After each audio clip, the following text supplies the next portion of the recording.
Okay, welcome back, everybody. So the first speaker of this session is Seodong Shin, who will tell us about uncovering secret neutrino interactions at new tau experiments. All right, thank you for having me. I'm so glad to be back to Florence, where I had a honeymoon about 15 years ago. So this is a photo I took like at the Plaza Michelangelo 2 days ago, and it was really wonderful. So this talk is based on my recent work with my brilliant postdocs, Priya Bhakti and Meshka Rajai, and which is now published in PRD. So these are my postdocs. Interestingly, right after this, how can I say, right after our paper was posted in archive, the baby was born, and I think he's kind of like a, how can I say, the symbol of luck for us. And this is a campus of my university. During the springtime, there are a lot of like cherry blossoms and. My university is located like in a historical town, just like Florence, where the Korean bibimbap is the hometown. And all right, okay. So as we all know, like a neutrino oscillation, the existence of neutrino oscillation is clear evidence of beyond the existence of new physics beyond the standard model.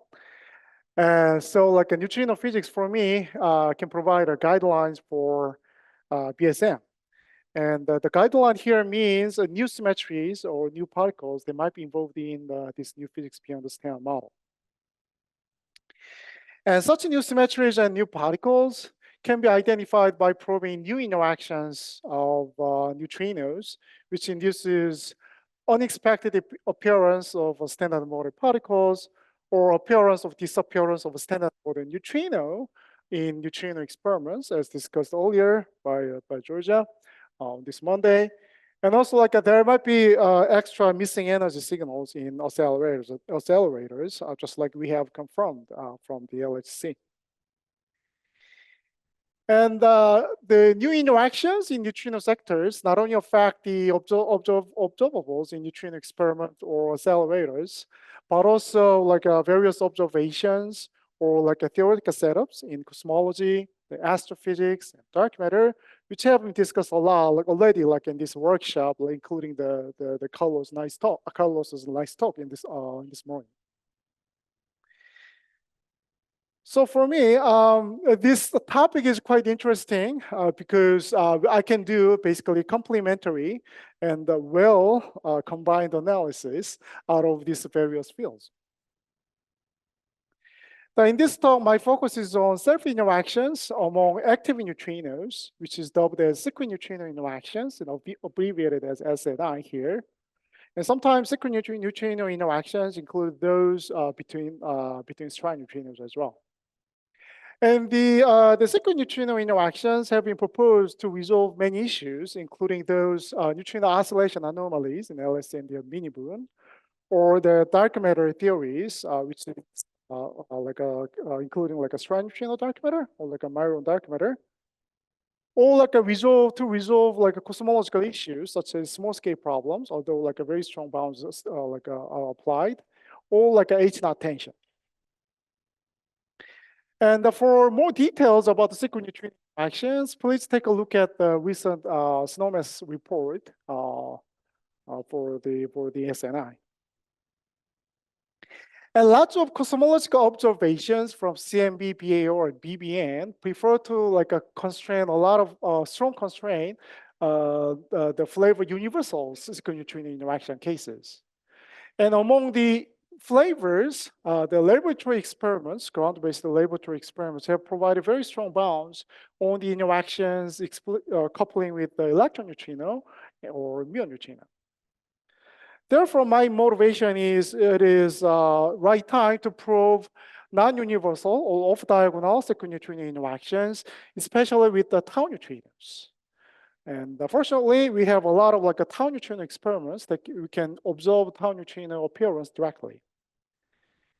And then conventionally, the observations of tau neutrino have been thought as quite challenging due to prompt and semi-visible decay of tau lepton, which makes it very hard to identify and reconstruct the signal. Also, the threshold energy threshold to identify the charge current scattering of tau neutrino is rather high, which is above 3 GeV beyond the oscillation maximum. Moreover, the cross-section, charge current scattering cross-section of tau neutrino producing tau lepton is rather small.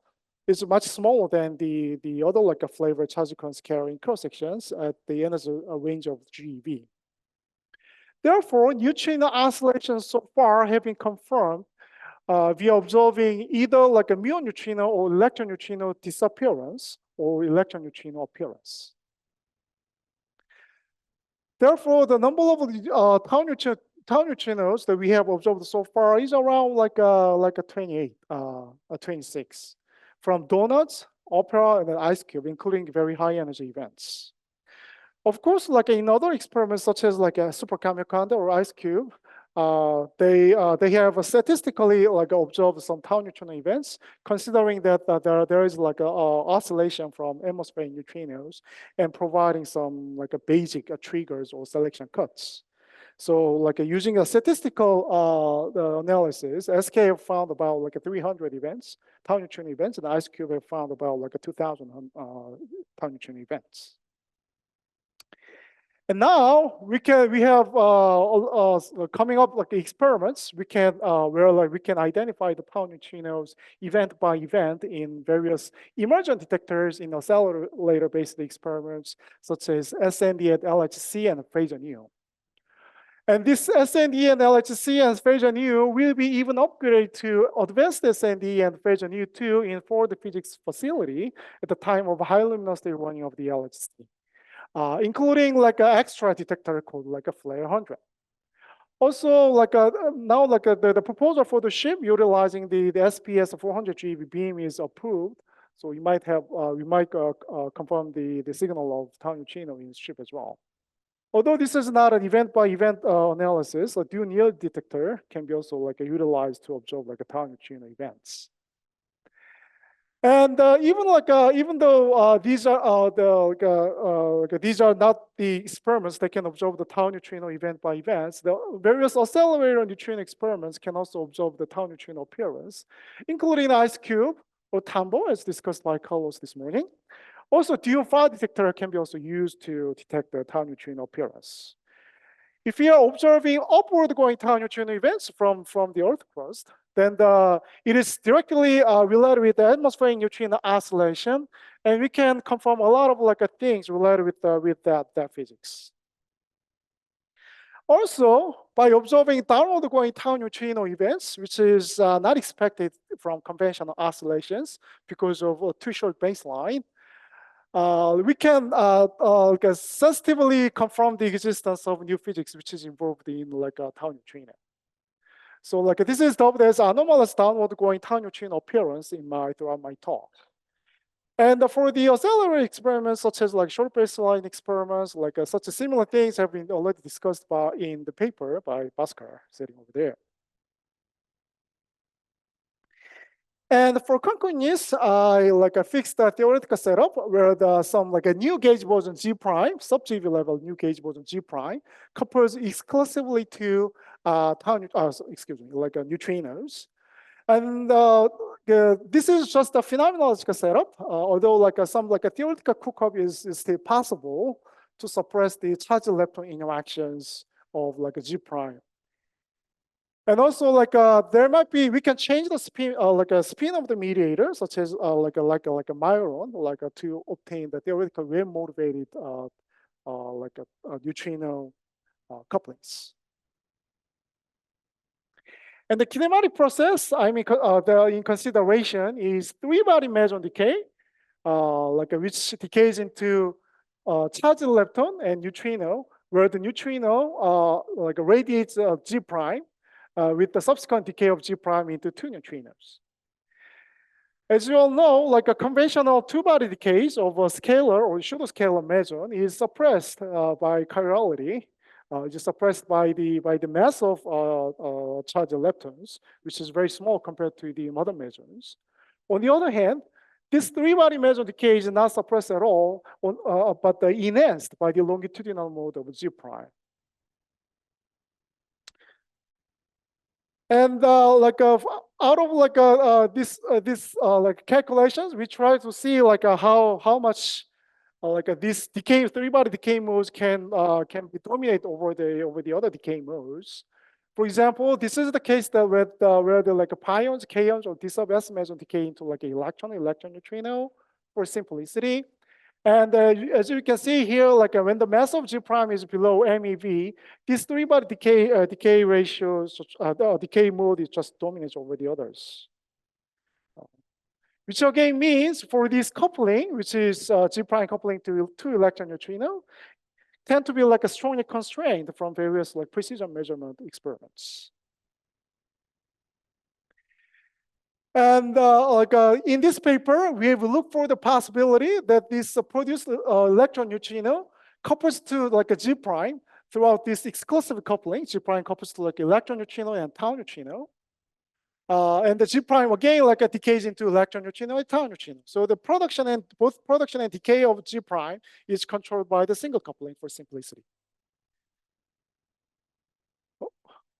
And since the mother meson decays into electron, whose mass is very small, this process usually have a large enough phase space. So for example, if this meson decays into tau neutrino and tau leptons, usually this three-body decay process is suffering from phase space suppression. So they compare to this scenario, this process, the branching ratio tend to be very small, it is about 10 to minus 4 smaller than this process when the mass of G prime is around 1 MeV. So we didn't consider this G prime tau nu tau coupling. And there are already existing bounds, actually. One of the bounds come from the K-meson experiments. From NA632, they have obtained the value of R sub K, which is a comparison of a decay width of K-meson into electron compared to the decay width into muons. And out of this R sub K measurement, we obtain the bound, since a K-meson can produce a G prime as well. So in terms of the final state, this state is very hard to new physics state. So that the bounds are shown as a light green shaded region, which looks like almost triangle here. Also, there can be bounds coming from invisible decay width of standard model Z boson, which produces two neutrinos and G prime as well. And the bound is shown as green shaded, how can I say, dark green shaded region here, which is very weak compared to the I sub K measurement. And also, there are a bunch of bounds. So since it can affect lots of cosmological astrophysical observables, we need to consider various bounds coming from cosmology or astrophysics.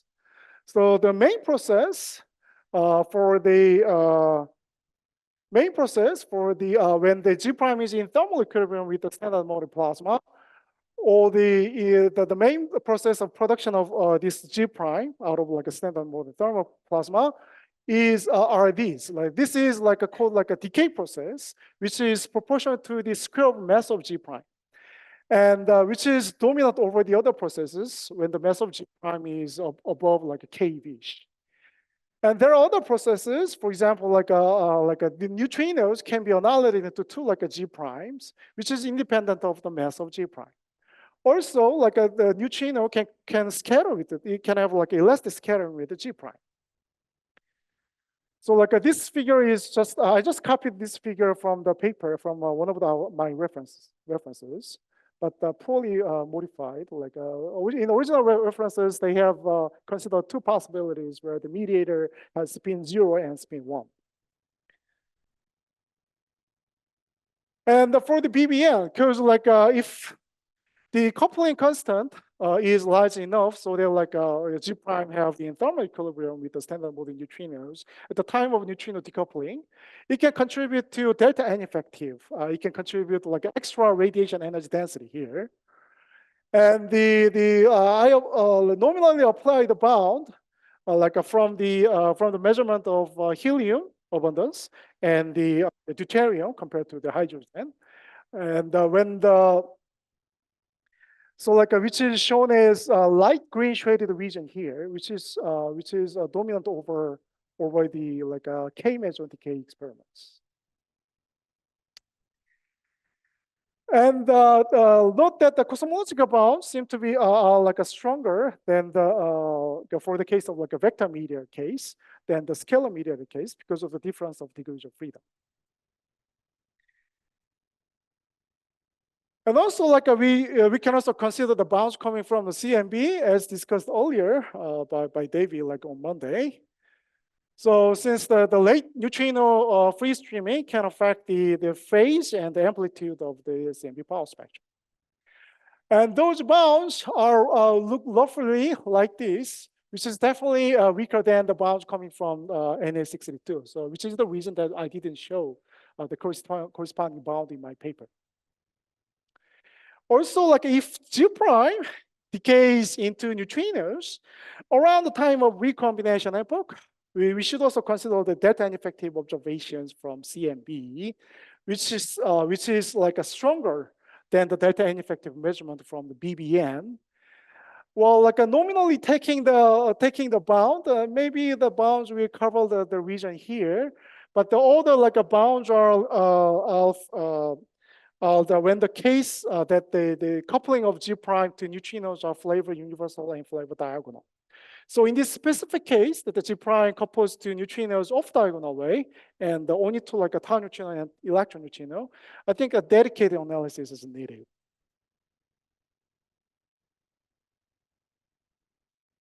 And also there is a bounds coming from astrophysics observations, such as Kokolev supernovae.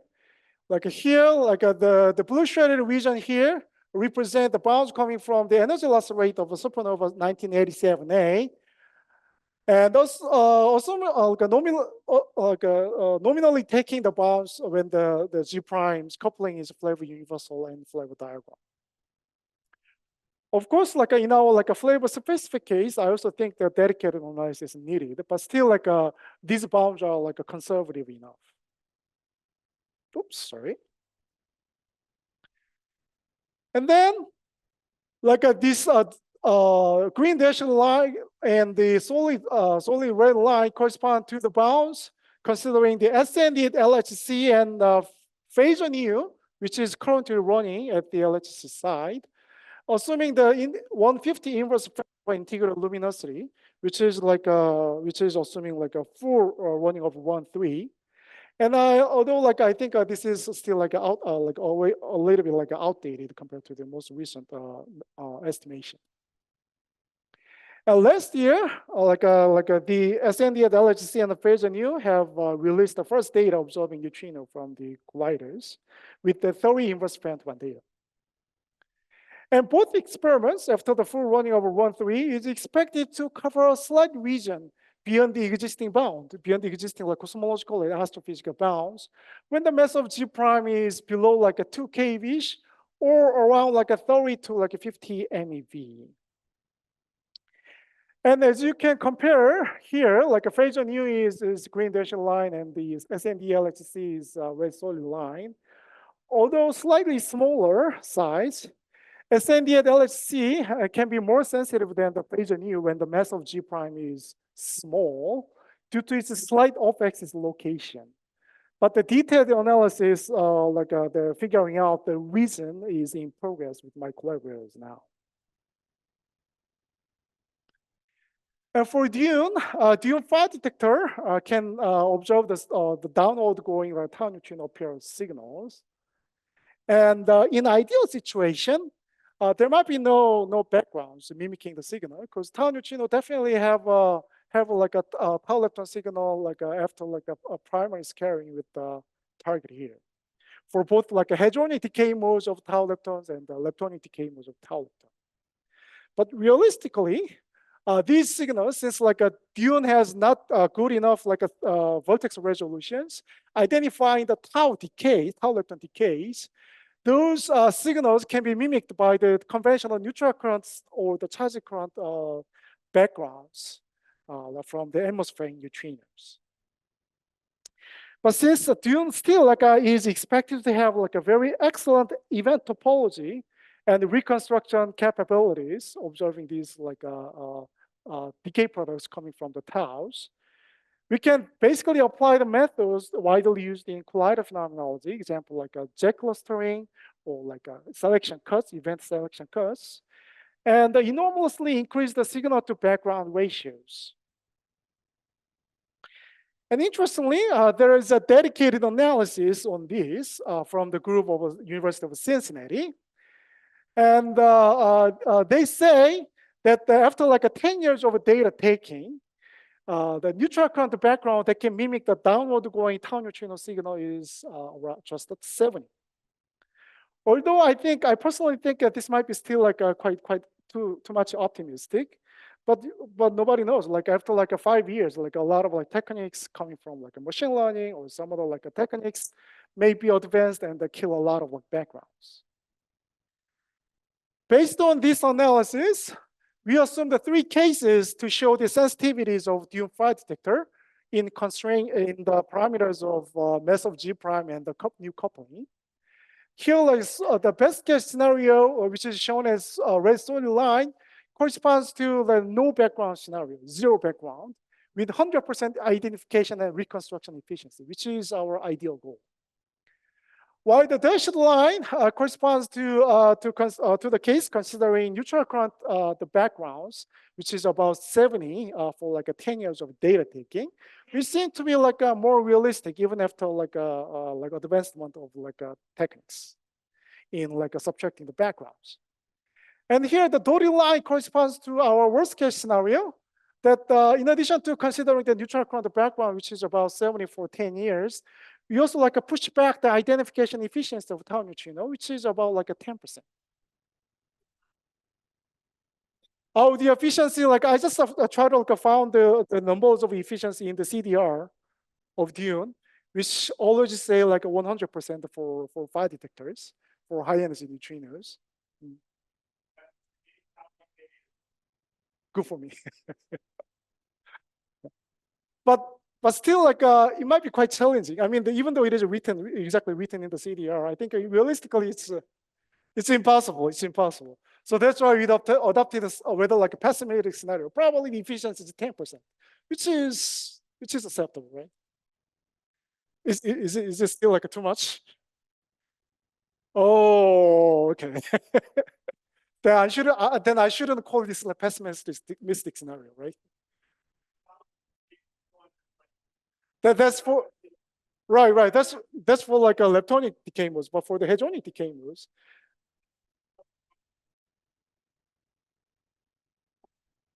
All right.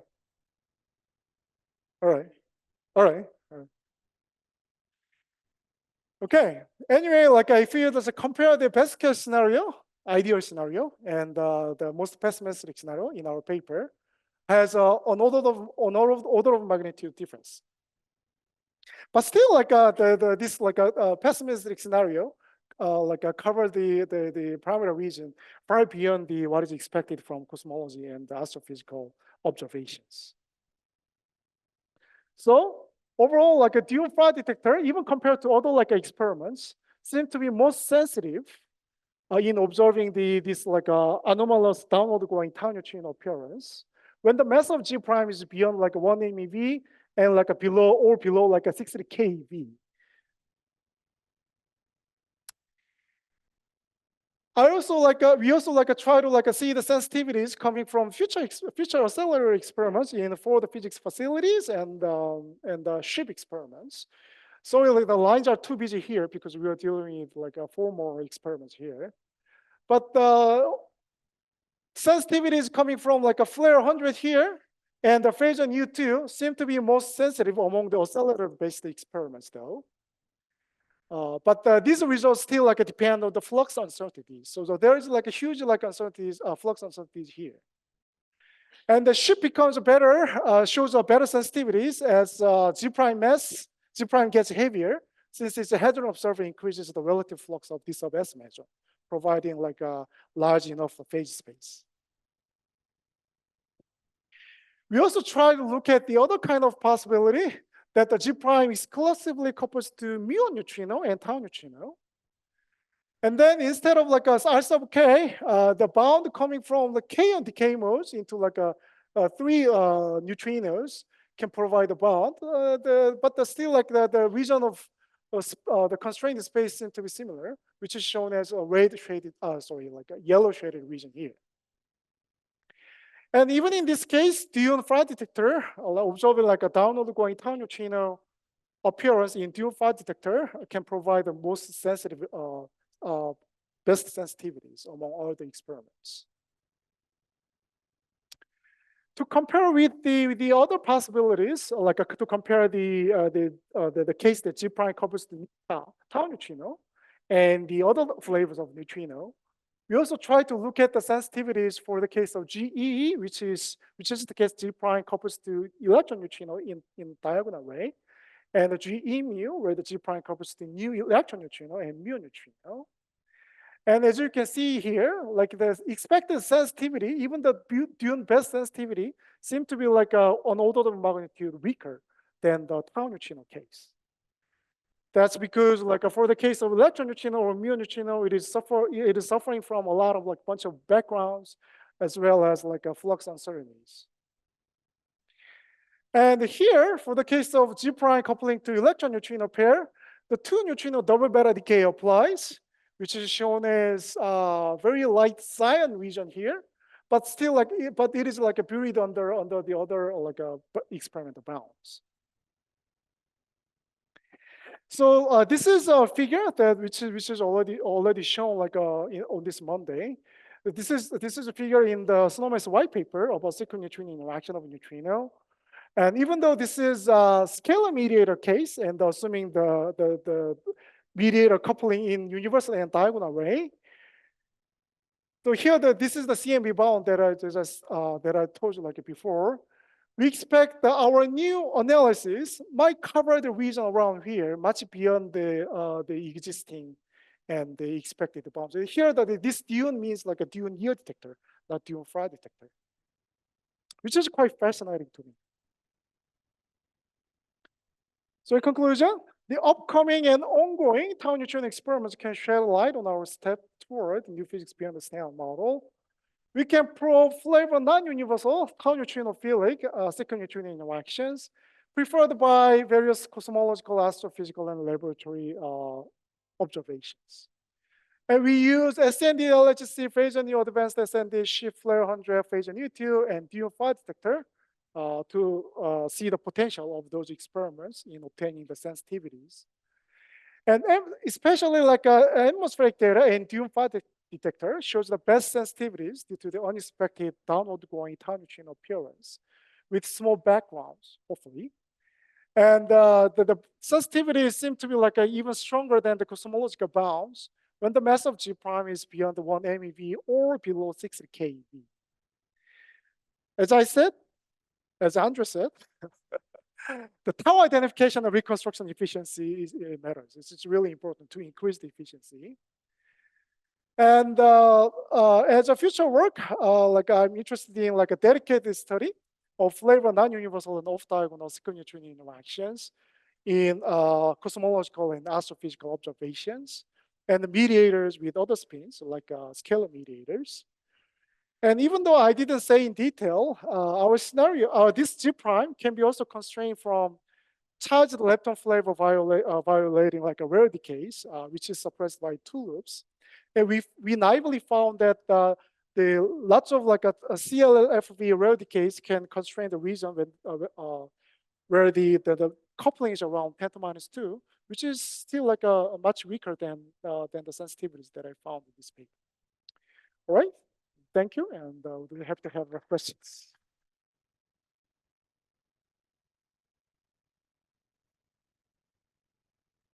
Great, thank you. We have time for questions.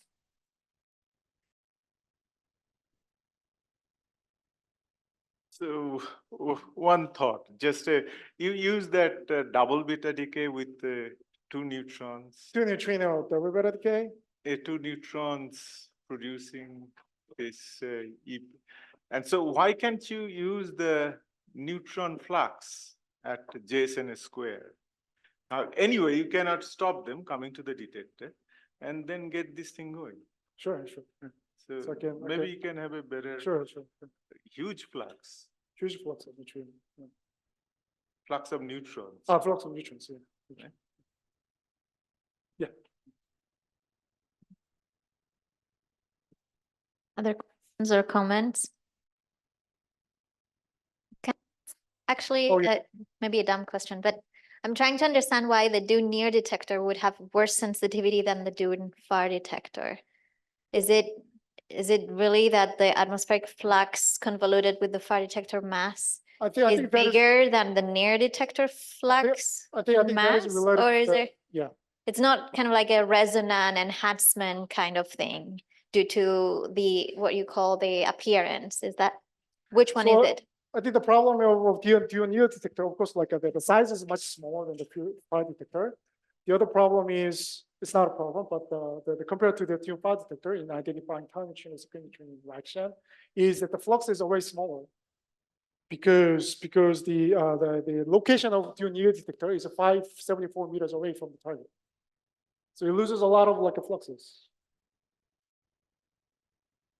Okay. And there might be also like a flux, it might be also suffering from like a flux uncertainties compared Okay. to the tau neutrino appearance in dual far detector. So which is the reason that the dual near detector sensitivity seems to be quite weak, even compared to the digits.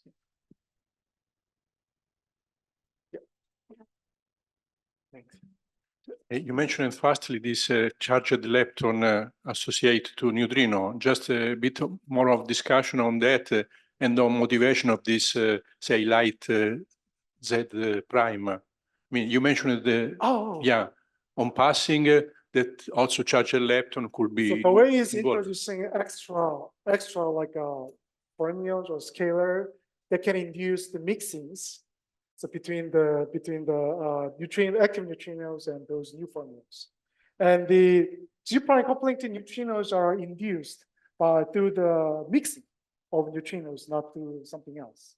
So I just skipped it because I personally think the the model itself looks quite ugly.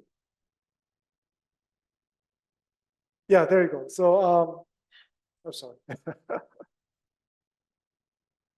So this was my original slide, but I didn't give very bad impression to this.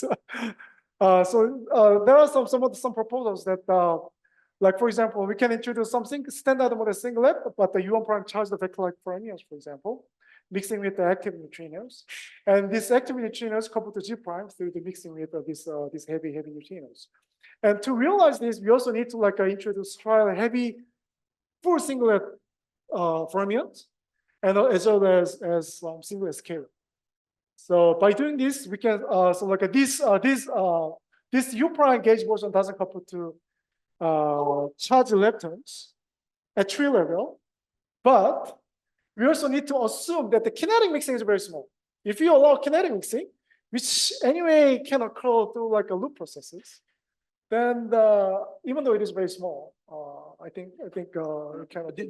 I agree that this is possible. I mean, one might be interested to discuss, say, even X sector in principle and that thing. It's not clear to me motivation. I mean, what is the motivation for this hypothesis of light Z prime? So what is the reason of interest of this? I mean, of course, we are publishing paper. This is fine, but just for physics, what is just a reminder for this important question? So instead of G prime, if I put some scalar like a mediator, there is a good theoretical motivations called like a myron. For the case of myron, it is related with like a spontaneous symmetry breaking of lepton number, right? Which is like myron is. And for the case of G prime, I think a theoretical motivation is weaker than myron, but still like as long as we have very like a small, I don't know, like a small couplings or small vacuum value of some extra scalar, then we can think of like some new mediator. But if you want to introduce a new mediator among mediating the self-interactions among neutrino, it should be like either like a vector or like a scalar particle, right? So that is my motivation. Not yeah. But I'd like to say it's not an add-on. But yeah. Other questions or comments? If I can have one more question. I believe Nomad had some limits on nu mu to nu tau oscillations at high delta M square that could be translated in something like that. They used, I think, kinematics cuts to separate the more forward nu mu interactions with the nu tau, which had more of a transverse component in the final state. So I don't know if you've looked at that. Yeah, I didn't take a look Okay. at it. I'll take a look. Okay. Thank you. And also like for BBN, I like skip. I forget to say that it can also affect the primordial abundances of light element, which. But in our like a specific scenario, I think a dedicated analysis with some new simulation is needed. So. Okay. All right. If no other questions, then we can thank our speaker again. Thank you.